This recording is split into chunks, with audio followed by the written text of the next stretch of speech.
What's up, guys? Welcome back to my channel. So I'm here today to talk about The Real Housewives of Miami, Season 6, Episode 5, A Night at the Opera. So be sure to like, comment, subscribe, and let's jump right on into it. So Marisol, in her little arm sling, has Kiki, who's in a full-on walker over to her place. And Kiki actually forgot about this. Kiki was like, you know what? Maybe I give Adriana too much shit last year when she, hurt her foot or at the beach. And we get a flashback, because remember, Adriana, really hurt her foot. I think Kiki, landed on Adriana's foot. Her knee landed on Adriana's foot while they were on the beach. So, the sand gets all hard and shit. So, Adriana hurt herself. And she was, in a fucking wheelchair at one point, and everyone's giving her shit. Literally everyone except, Adriana's little core group. Julia, Nicole, Guerdy. Everyone was giving her mad shit. And now Kiki and Marisol are now we're hurt. So it's funny how that shit works out, you know what I mean? Marisol and Kiki, they talk about how Adriana went into the charity event, ready to scrap. So they're all this drama started in the fucking van over her fucking flatulence. Marisol, breaks down what flatulence, means to Kiki. She's like, what is that, why don't you just say fart? You know what I mean? So they have that little moment.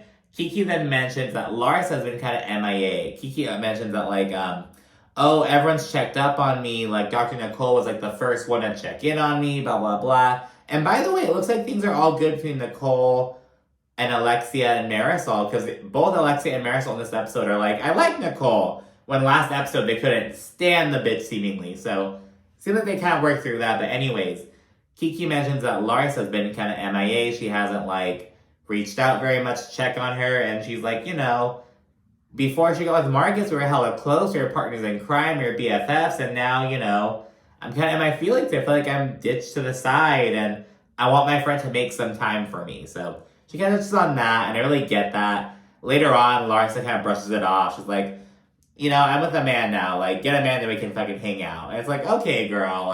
But as soon as fucking Marcus leaves your ass, as soon as Nepo baby gets tired of you, you're just gonna be running back to your friends. It's it feels very high school. You're that one friend in high school who, dropped all her homegirls, she got with a man, and it's girl. It's a fucking narrative, but you can't ditch your friends.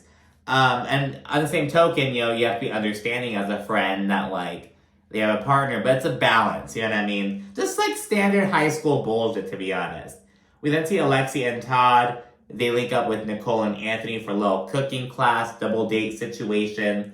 And Alexia says she, really wants to make an effort with Nicole. Later on, Todd and Anthony kind of chit-chat about, the apology, the fucking 9-minute Instagram apology. And Anthony admits he initially thought it was, a joke, because, Todd had also sent flowers and chocolates in a card to Anthony's office.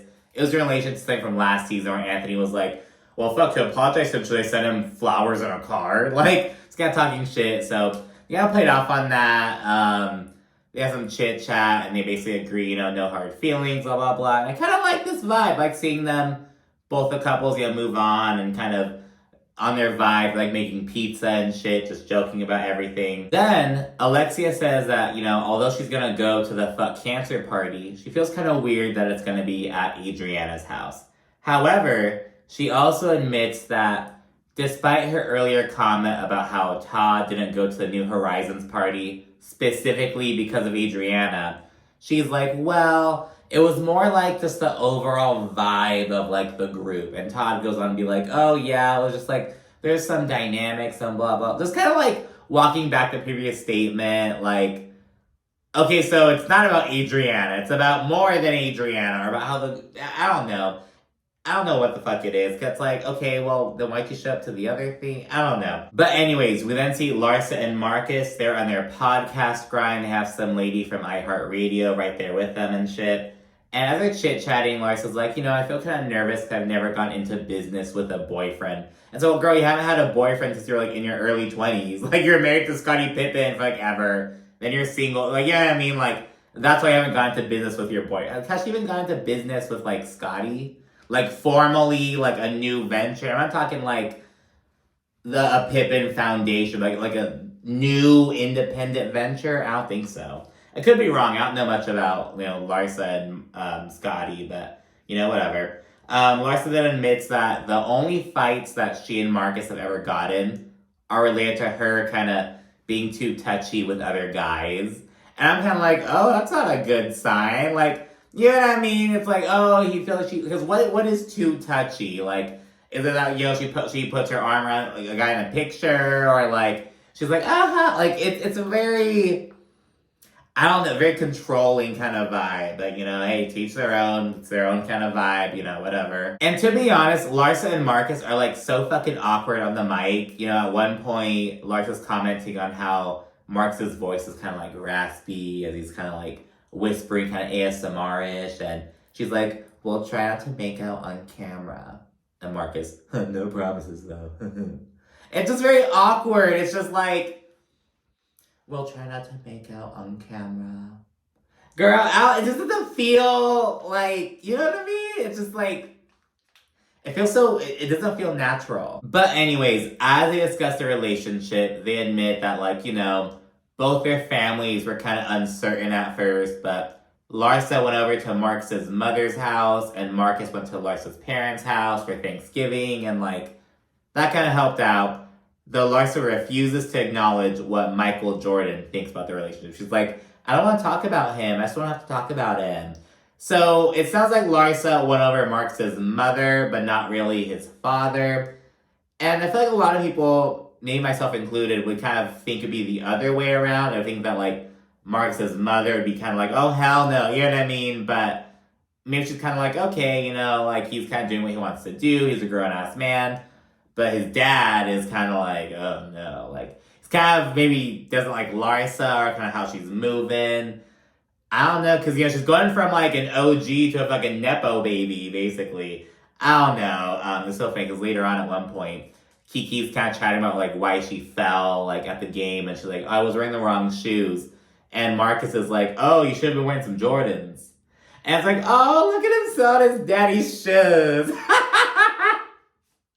No, I'm just not getting shit. It's having fun.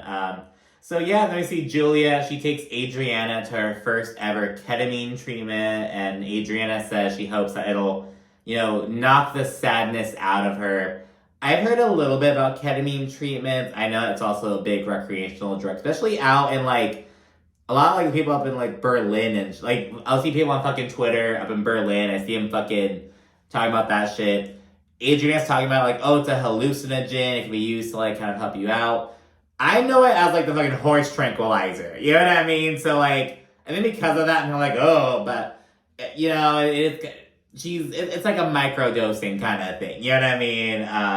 So yeah, she's gonna do that. And while in the car on the way there, they discuss the fuck cancer party. And Julia winds up calling Marisol to invite her over. And Adriana isn't super gung-ho about it, but she's like, I'm not gonna do to you what Marisol does to Alexia. Basically oh, I don't fuck with her, so you're not gonna fuck with her either. So Adriana says, I'm not gonna be like that, so I'm gonna let you just do your thing. So Julia's like, okay. She calls Marisol, kind of invites her, fills her in, and Marisol sounds kind of open to it. And then she's like, oh, by the way, it's gonna be at Adriana's house. And then Marisol's like, oh, I actually have a medical procedure the next day, and then I have to go home and rest afterwards, blah, blah, blah. And, after Adriana calls bullshit, Julia's kind of like, well, I'm giving Marisol the benefit of the doubt. And she kind of puts it into perspective, would you, go to Marisol's right now? Maybe, maybe not. And Adriana's like, well, I went to Alexia's. But Julia points out, well, you had to sit down with Alexia beforehand. You know what I mean? And maybe, just kind of trying to give, not stick up for Marisol, kind of just put it into perspective. And Adriana, she's like, oh, are you here to just defend Marisol? Or are you here to take me to my ketamine treatment? Well, which I'm having so I can get some therapy over the trauma that Marisol has caused. Now, we see Adriana, do her treatment.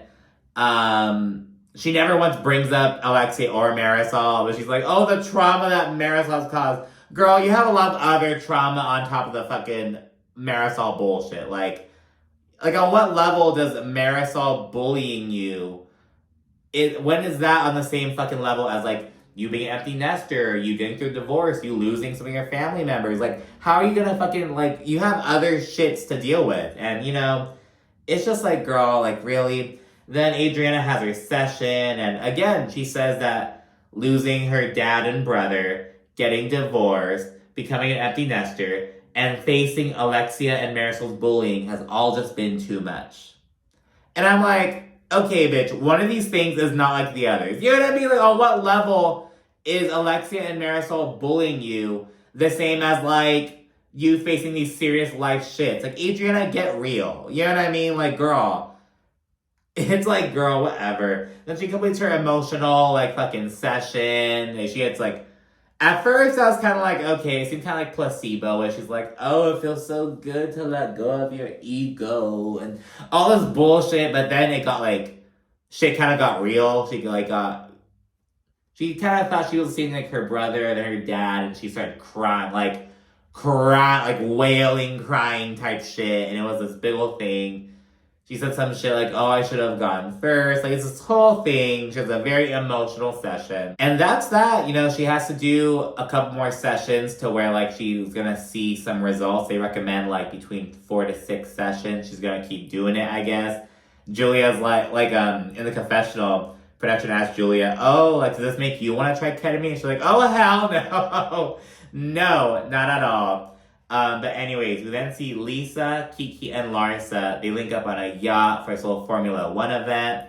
Lisa and Larsa have their respective boyfriends, and Kiki feels kind of awkward. She's like, I thought this was just be a girls' event, you know? Like, you guys could just leave your men at home. It's just a little party. Like, what the fuck? So she says that, and she tells Marcus that she misses hanging out with Larsa. She's like, I just miss hanging out with my friend, Marcus. And in response, Larsa says, oh, I'm just past the point of just hanging out with my friends. You know, I already did that for 5 years. And she says, Kiki needs to find a boyfriend if she wants all these nights out. And I'm like, but bitch, if shit fucking ends between you and Marcus, you know, oh, let's go out again, girl. It's like, you gotta, like, maintain, you know what I mean? And yeah, a little bit later, though, Lisa tells Larsa and Kiki about how she met up with Guerdy and Adriana the day prior. And Lisa told Guerdy that, hey, I found out that you're going through a health problem and I want to be there for you.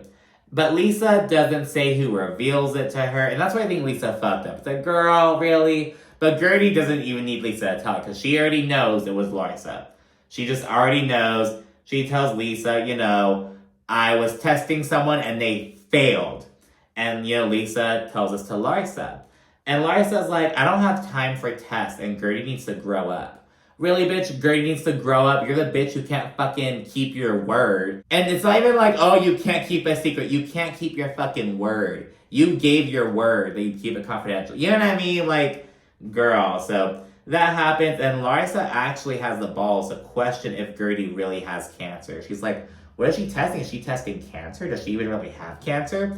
And she brings up how Guerdy is drinking. And she's like, you can't drink if you have cancer. And it's like, okay, you're jumping to conclusions, Liza. Because it's like, okay, I looked it up. So it's like, certain chemotherapy drugs you shouldn't mix with alcohol. Because it would, but we don't know if she's undergoing chemo yet.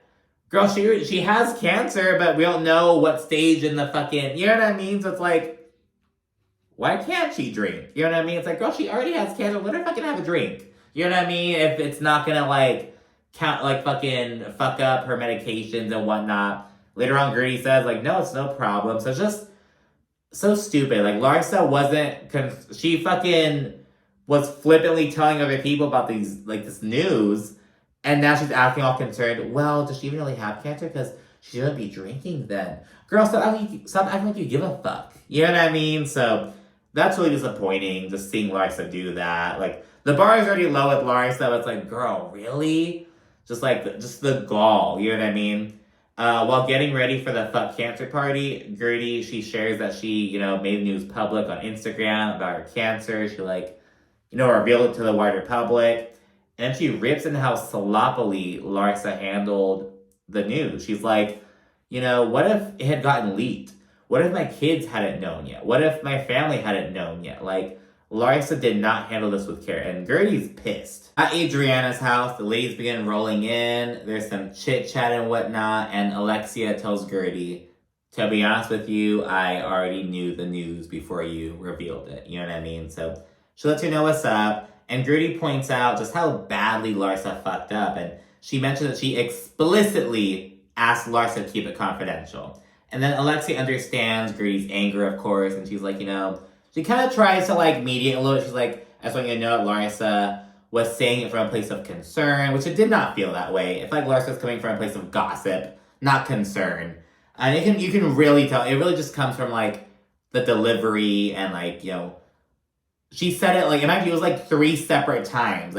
Girl, after the first time when he said it to those 2 bitches who aren't even on the show, you could have been like, ooh, I shouldn't have said that. And stopped yourself, but you didn't. You kept repeating it at least 2 other times. So yeah, it's that big old fucking bullshit. But Nicole, she's there as well. And she chimes in and she's like, oh, I kind of question if Larsa was concerned because she actually called me the other day and she was like, hey, you're friends with Guerdy. Because I guess Nicole and Guerdy are best friends. And Larsa's like, does she really have cancer? Is it real? And she used that word real. Is it real? So yeah, it's girl. But then, Martina and some others roll in and it was so cute. So Martina arrives and she has her, the little puppy who went with her to all of her treatment. So he's there as well. And she sees Julia, who has her titties out in this beautiful red dress and everything. And Martina's like, oh, Carmen Miranda. She doesn't call her Carmen Miranda. She's like, oh no, Carmen. And I was like, oh, because Carmen Miranda, it's the girl who has the fruits on her head, that thing. And Carmen is a reference to this opera, where this red gown kind of thing. And girl, I felt so cultured knowing that. I'm like, ah! And yeah, the ladies then chat a little bit about, how Lenny is accusing Lisa of putting a listening device on his car. Because Lenny apparently felt like being nice and lent Lisa a car. And when she returned it, he allegedly found a fucking listening device. And he's alleging, oh, it was so she could listen in on my phone conversations with my attorney. And it was blah, blah, blah. All this shit. And they're talking about it because Lisa's not there yet. And Larsa then arrives and Guerdy's visibly pissed. Rightfully so. And she kind of snaps at Larsa a little bit later because, they continue talking about the Lisa speculation. And Guerdy's like, okay, guys, stop with the gossip. And Larsa, who's 2 or 3 people down, she's like, what'd you say? And Guerdy's like, I wasn't talking to you. And then Larsa's like, no, what'd you say? And Guerdy's like, oh, I said to stop with the gossip, but I wasn't talking to you, so it doesn't even matter. And Larsa's like, why are you being so, angry, blah, blah, blah. But then they kind of shut it down. Okay, we're here for Martina, so... They kind of move past that, and then they, cheers. They, go do a toast. And Guerdy, she's like, oh, and by the way, alcohol's not on my, doctor's no-no list for me, so it's, fine. Basically saying that, she can drink. And Larsa, she's right there, and she kind of catches that, and she's like, but she doesn't do anything. And in confessional, she's like, you can jab me once, jab me twice, but eventually you're going to wake the sleeping bear, and you're not going to like it. So... that kind of happens, and at the very end, Larsa FaceTimes Lisa, just kind of seeing what's up, because they're like, where's Lisa? She's always late, but not this late. What the fuck's going on? And she tells them that the police just rolled up to her house, and that's where the episode ends. That's to be continued. So thanks so much for watching. Be sure to like, comment, subscribe, and stay tuned for more. Thanks again. Bye.